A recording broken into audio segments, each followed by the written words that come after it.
Tim, you have a great column out today about why Trump came back to New York City. I mean, this is a place that he left a few years ago, but it was a place that also built his fortune. Why did Trump come back here?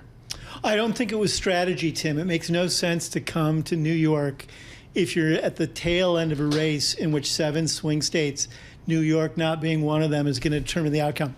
I think he came for personal reasons. You know, he is a New Yorker to his core, and I think he's decamped to Palm Beach, but he'll always be a New Yorker. He wants the city to love him. You know, he got tried in 3 different trials that ended up with very embarrassing judgments for him that sort of seemed like the end of his run here. But he clearly wasn't done with it. And I think he came back to Madison Square Garden in part to show that he was still around to New Yorkers, but probably more importantly, New York's the media capital of the world. And I think he wanted a lot of eyeballs and he wanted a lot of attention for what he had to say on Sunday. I think what came out of that convention or out of that rally is something we should really reflect upon.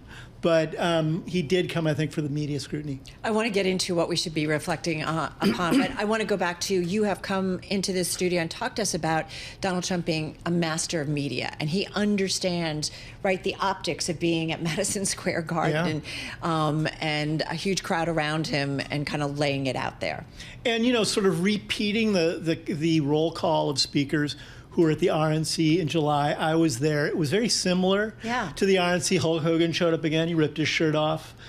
Trump gave a closing speech that was somnambulant and rambling, and I don't know if it did anything for him again, tactically or strategically, but it allowed him to sort of indulge his own need to be in the spotlight. In terms of some of the folks that spoke at yesterday's rally, it does seem like obviously, there were some things that have gotten a lot of media attention, and most or many Americans would be or are appalled by what was said in a nation that is, you know, the result of immigrants.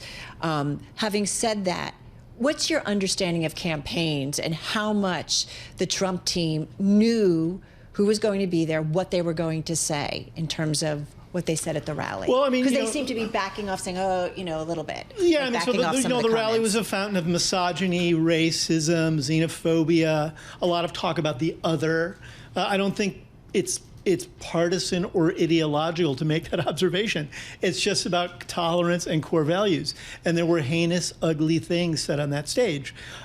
Whether or not Trump's political team vetted the speakers who came out, I mean, there were, you know, sort of C-list comedians and I didn't know a lot of the names. And who just, you know, became sort of like fraternity bros, screeching racist rants. If they didn't vet them, they should have. If they did, then they shouldn't have let them on the stage. They were on the stage because they're articulating part of what Donald Trump's message is, which is that he's threatened by the other. His campaign is threatened by the other. They define the other broadly, whether it's China or people of color or immigrants or Democrats or women, on down the list. And there was a lot of that last night. Tony Hing Cliffe, the comedian that we're all talking about, his joke that is getting a lot of attention today is about comparing Puerto Rico to a pile of trash in the ocean. The Trump campaign did something rare, and they actually came out and said that that wasn't part of their view. It's not often that they'll rebuke people who speak at their rallies. Tim, what was notable to me, though, and it wasn't even a rebuke, but what was notable to me is that that was sort of the only part that they distanced themselves from. Right. I mean, there was, you know, equally horrific stuff said about Kamala Harris and her race and her gender and her nationality. Also, you know, Hing Cliffe may have been a comedian, but what he said wasn't a joke. It was a racist smear.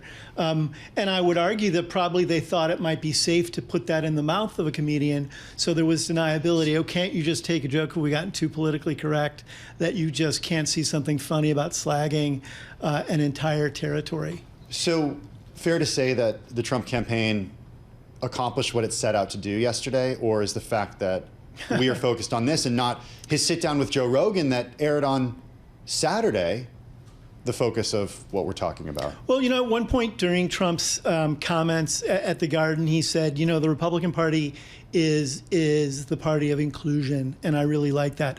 While everything being said around him was as divisive as imaginable. So if their goal was actually to embrace this idea that the Republican Party could be a unifying force at a moment when we have great political polarization, they failed utterly.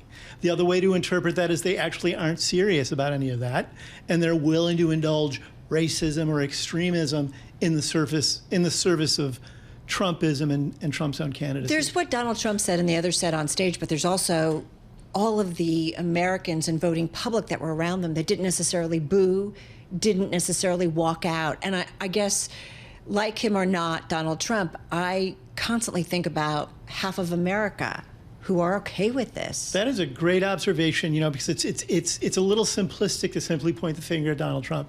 He is an outcome as much as he's a cause of these things. And he represents something that's been in the United States for a very long time. We fought a civil war here. Right. Slavery existed here, on and on and on. And I think people have to decide what they want to say their authentic values are, whether they're a Democrat or a Republican. When it comes to, I think, racism and sexism and this kind of vitriol, no one should embrace it. You know that vitriol from Donald Trump directly, right? You were the subject of a lawsuit from him, wrote a book on him. If there is a second term in the White House, what's your biggest fear?